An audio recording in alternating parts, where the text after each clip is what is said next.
Hello বন্ধুরা, আমি ফিরোজ। আপনারা শুনছেন হাড় হিম করা এক সত্য ঘটনার অভিজ্ঞতা। আজকের রাতটা হয়তো আপনার জন্য অন্য সব রাতের মতো সাধারণ, কিন্তু বিশ্বাস করুন, আমাদের চারপাশে এমন কিছু জগৎ আছে যা আমরা খালি চোখে দেখতে পাই না। আজ যে গল্পটা আপনাদের শোনাবো, সেটা কোনো সাধারণ ভূতের গল্প নয়। এটা একজন ট্রাক ড্রাইভারের জীবনের এমন এক রাতের কথা যা তার জীবনকে পুরোপুরি তছনছ করে দিয়েছিল। হাইওয়ের অন্ধকার, নির্জন রাস্তা আর মানুষের হিংসা যে কতটা ভয়ঙ্কর হতে পারে, তাই গল্পটা না শুনলে বিশ্বাস করবেন না। চলুন প্রবেশ করা যাক অন্ধকারের সেই জগতে। নমস্কার, আমার নাম রাকেশ। অবশ্য নাম দিয়ে কী বা আসে যায়? আমি যে ঘটনার কথা আপনাদের বলবো, সেটা শোনার পর হয়তো হাইওয়েতে রাতে গাড়ি চালাতেও আপনারা ভয় পাবেন। আমি পেশায় একজন ট্রাক ড্রাইভার। ছোটবেলা থেকেই গাড়ির প্রতি আমার অদ্ভুত নেশা ছিল। অন্যের ট্রাকে হেলপারি করেছি বহুদিন, তারপর স্টিয়ারিং হাতে নিয়েছি। দিনরাত এক করে খেটে জমানো টাকা আর কিছু লোন নিয়ে আমি নিজের একটা 10 চাকা ট্রাক কিনি। টাটা কোম্পানির নতুন মডেল। গাড়ির বডিটা আমি নিজের পছন্দ মতো রং করিয়েছিলাম। ট্রাকটা ছিল আমার কাছে আমার সন্তানের মতো। কিন্তু কে জানতো, আমার এই শখের ট্রাকই একদিন আমার জীবনের সবচেয়ে বড় অভিশাপ হয়ে দাঁড়াবে।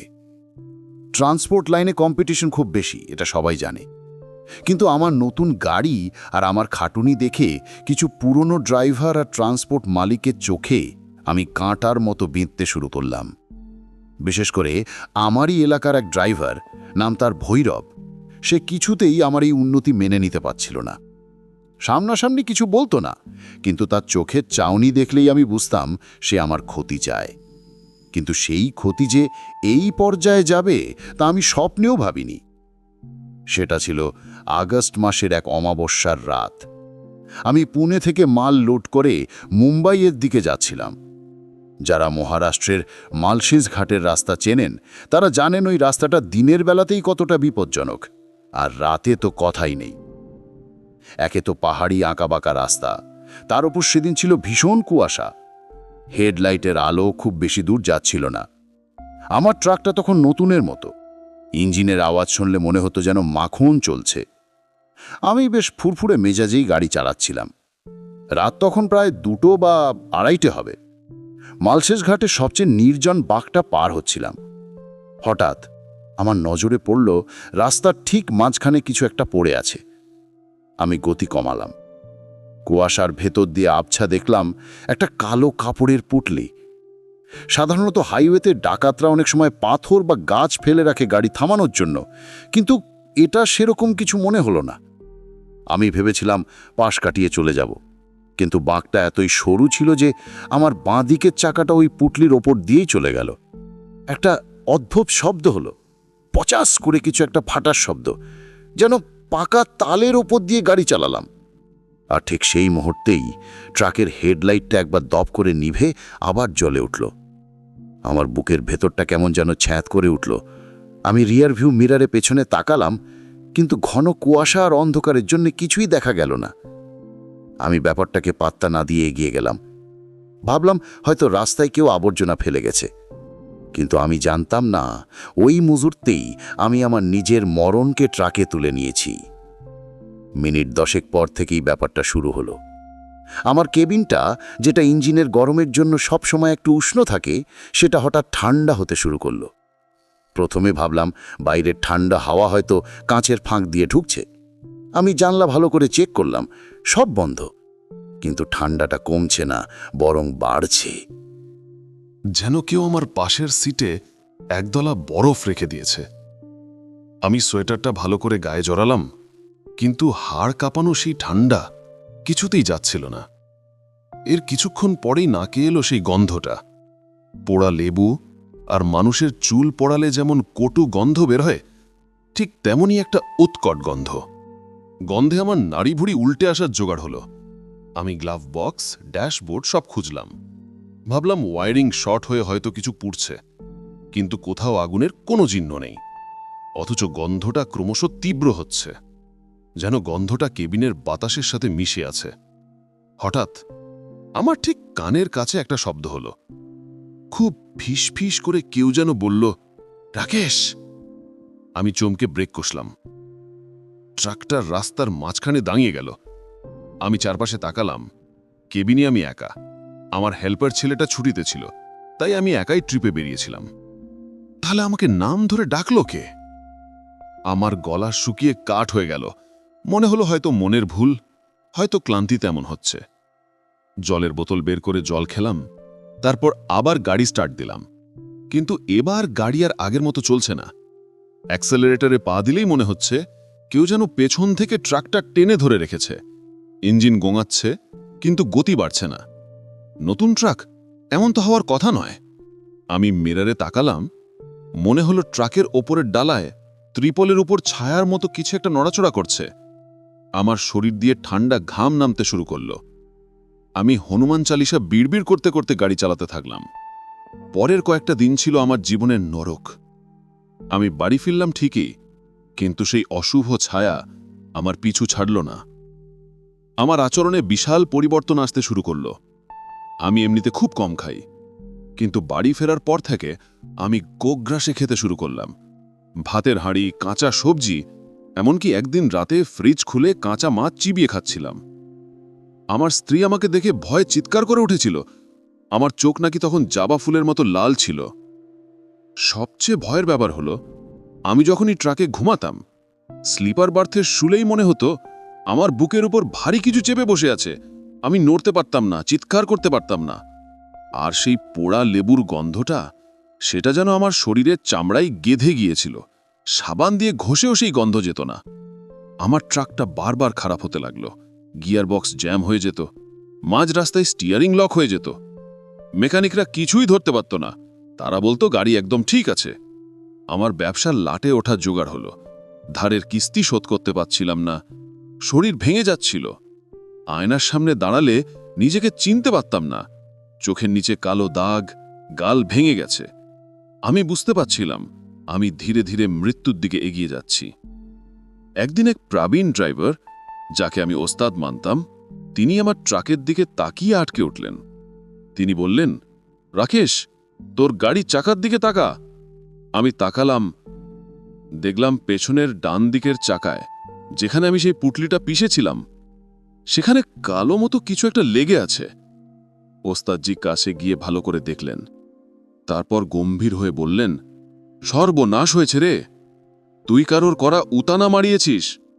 রাস্তায় কেউ তান্ত্রিক ক্রিয়া করে লেবু, সিঁদুর আর পুতুল ফেলে রেখেছিল, তুই সেটা পিষে দিয়েছিস। সেই অতৃপ্ত শক্তি এখন তোর গাড়িতে বাসা বেঁধেছে। এটা সাধারণ কোনো প্রেতাত্মা নয়, এটা পিশাচিনি। তোকে ধ্বংস না করা পর্যন্ত এ যাবে না। আমার পায়ের তলা থেকে মাটি সরে গেল। ওস্তাদজি বললেন, দেরি করিস না, অমাবস্যা আসতে আর 2 দিন বাকি। তার আগের ব্যবস্থা না করলে তুই আর বাঁচবি না। ওস্তাদজি আমাকে নিয়ে গেলেন এক কাপালিকের কাছে। জায়গাটা ছিল লোকালয় থেকে দূরে, এক শ্মশানের পাশে। সেই কাপালিক আমার দিকে তাকিয়ে একটা অদ্ভুত হাসি দিলেন। যেন তিনি সব জানেন। তিনি আমার ট্রাকের সামনে গিয়ে দাঁড়ালেন, হাতে একটা জবা ফুল আর কিছু মন্ত্র পড়া জল। তিনি জলটা ট্রাকের কেবিনে ছিটিয়ে দিতেই, বিশ্বাস করবেন না, ট্রাকের ভেতর থেকে একটা বিকট আর্তনাদ শোনা গেল। কোনো মানুষের গলা নয়, যেন অনেকগুলো শেয়াল একসাথে চিৎকার করে উঠল। ট্রাকটা নিজে থেকেই একবার কেঁপে উঠল, যদিও ইঞ্জিন বন্ধ ছিল। কাপালিক বললেন, খুব শক্তিশালী জাদু। তোর কোনো শত্রু এটা তোর জন্য রাস্তায় পেতে রেখেছিল। সে চেয়েছিল তুই শেষ হয়ে যা। কিন্তু এখন বাঁচার একটাই পথ, উল্টন বিদ্যা প্রয়োগ করতে হবে। আমি ভয়ে ভয়ে জিজ্ঞেস করলাম, উল্টন বিদ্যা কি বাবা? তিনি বললেন, যে অভিশাপ পাঠিয়েছে, এই অভিশাপ তাঁর কাছেই ফিরিয়ে দেওয়া। কিন্তু কাজটা সহজ নয়। যদি কোনো ভুল হয়, তাহলে তোর বংশে কেউ বাঁচবে না। আমি তখন মরিয়া। জীবন বাঁচানোর জন্য আমি যে কোনো কিছু করতে রাজি। সেই রাতে শ্মশানের ধুলো আর ট্রাকের চাকার মাটি দিয়ে কাপালিক একটা যজ্ঞ শুরু করলেন। আগুনের শিখা দাউ দাউ করে জ্বলছিল, আর তিনি সমানে মন্ত্র পড়ে যাচ্ছিলেন। হঠাৎ তিনি আমাকে বললেন, তোর ট্রাকে স্টিয়ারিংয়ে কারোর নাম লেখা আছে। আমি মনে করার চেষ্টা করলাম। আমার প্রতিদ্বন্দ্বী ভৈরব, সে একবার আমার ট্রাকে উঠে স্টিয়ারিংয়ে হাত দিয়ে বলেছিল, গাড়িটা আমার হলে ভালো হতো। আমি কাপালিককে সে কথা বললাম।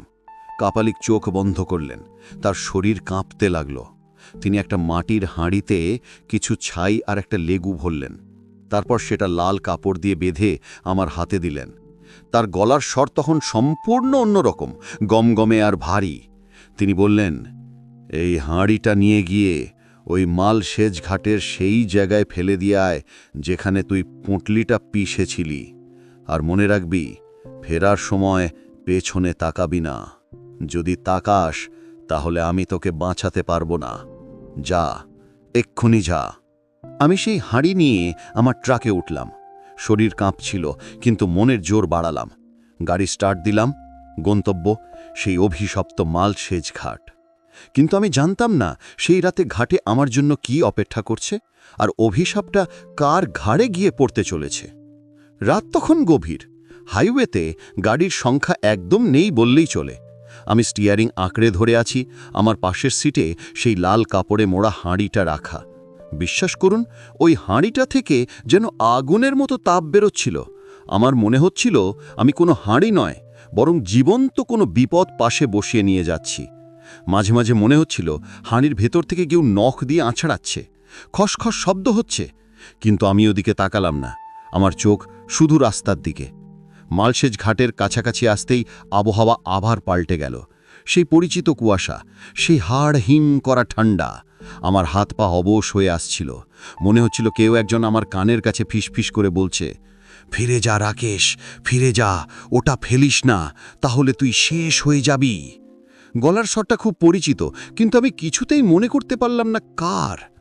এটা ছিল সেই পিশাচিনির ধোঁকা। সে চাইছিল না আমি তাকে ছেড়ে আসি। আমার ট্রাকের হেডলাইট দপদপ করতে শুরু করলো। মনে হলো রাস্তার মাঝখানে বিশাল বড় পাথর পড়ে আছে। আমি ব্রেক কষতে গেলাম, কিন্তু পরমুহূর্তেই মনে পড়ল কাপালিকের কথা, যাই দেখিস না কেন, গাড়ি থামাবি না। আমি চোখ বন্ধ করে অ্যাক্সিলারেটরে চাপ দিলাম। গাড়িটা পাথরে ওপর দিয়েই চলে গেল, কিন্তু কোনো ঝাঁকুনি হলো না। ওটা কেবল চোখের ভুল ছিল। অবশেষে আমি সেই নির্দিষ্ট বাঁকটায় পৌঁছালাম।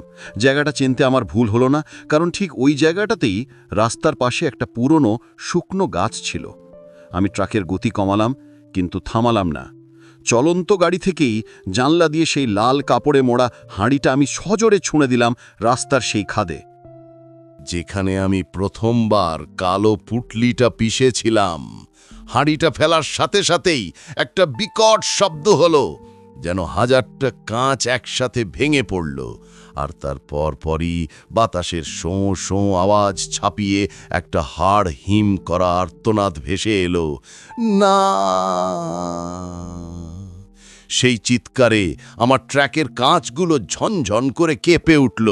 আমার মনে হলো আমার কানের পর্দা ফেটে যাবে, কিন্তু আমি থামলাম না।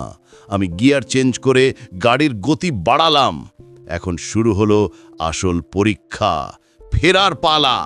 কাপালিক বলেছিল, পেছনে তাকাবি না, কিন্তু আমার পেছনের জগৎটা তখন পাগল হয়ে উঠেছে।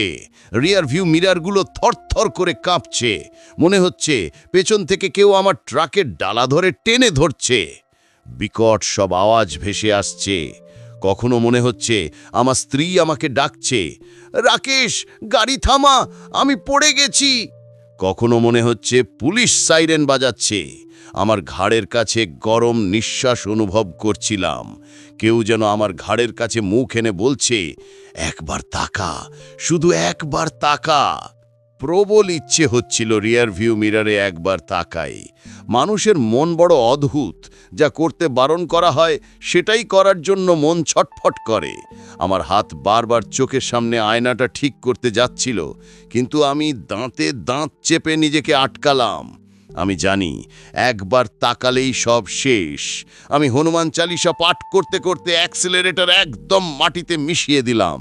ট্রাকটা ঝড়ের গতিতে ঘাট থেকে বেরিয়ে এলো। প্রায় 15-20 মিনিট পর যখন আমি সমতলে আলো ঝলমলে একটা ঢাবার কাছে পৌঁছলাম, তখন বুঝলাম আমি বিপদ সীমা পার করে এসেছি। আমি গাড়ি থামালাম, স্টিয়ারিংয়ের ওপর মাথা রেখে আমি প্রায় আধ ঘন্টা অঝরে কাঁদলাম। সেই কান্না ছিল মুক্তির কান্না। সেই রাতে আমি আর বাড়ি ফিরিনি, ঢাবাতেই গাড়ির ভেতর ঘুমিয়ে পড়েছিলাম। আশ্চর্যের ব্যাপার, সেই রাতে আমার আর কোনো দুঃস্বপ্ন আসেনি। কেবিনের সেই পোড়া লেবুর গন্ধটা উধাও হয়ে গিয়েছিল, বাতাস একদম পরিষ্কার মনে হচ্ছিল। পরদিন সকালে ঘুম ভাঙল লোকের হট্টগোলে। ঢাবার সামনে অনেক ট্রাক ড্রাইভার ভিড় করে আছে, সবার মুখে একটাই আলোচনা। আমি ভিড় ঠেলে এগিয়ে গিয়ে জিজ্ঞেস করলাম, কি হয়েছে ভাই, এত জটলা কিসের? একজন ড্রাইভার যে আমাকে চিনত সে বলল, আরে রাকেশ ভাই, শুনেছ ভৈরব মারা গেছে। ভৈরবের নাম শুনে আমার বুকটা ধক করে উঠল। এই ভৈরবই তো আমার প্রতিদ্বন্দ্বী ছিল। আমি জিজ্ঞেস করলাম, কিভাবে? সে যা বলল তা শুনে আমার রক্ত জল হয়ে গেল। সে বলল, ভৈরব কাল রাতে নতুন একটা ট্রাক নিয়ে মালসেজ ঘাট দিয়ে আসছিল। পুলিশ আজ সকালে ওর ট্রাকটা খাদে নয়, রাস্তার ধারেই দাঁড়িয়ে থাকা অবস্থায় পেয়েছে। ট্রাকের কোনো ক্ষতি হয়নি, কোনো অ্যাক্সিডেন্ট হয়নি, কিন্তু ভৈরব ড্রাইভিং সিটেই মরে পড়েছিল।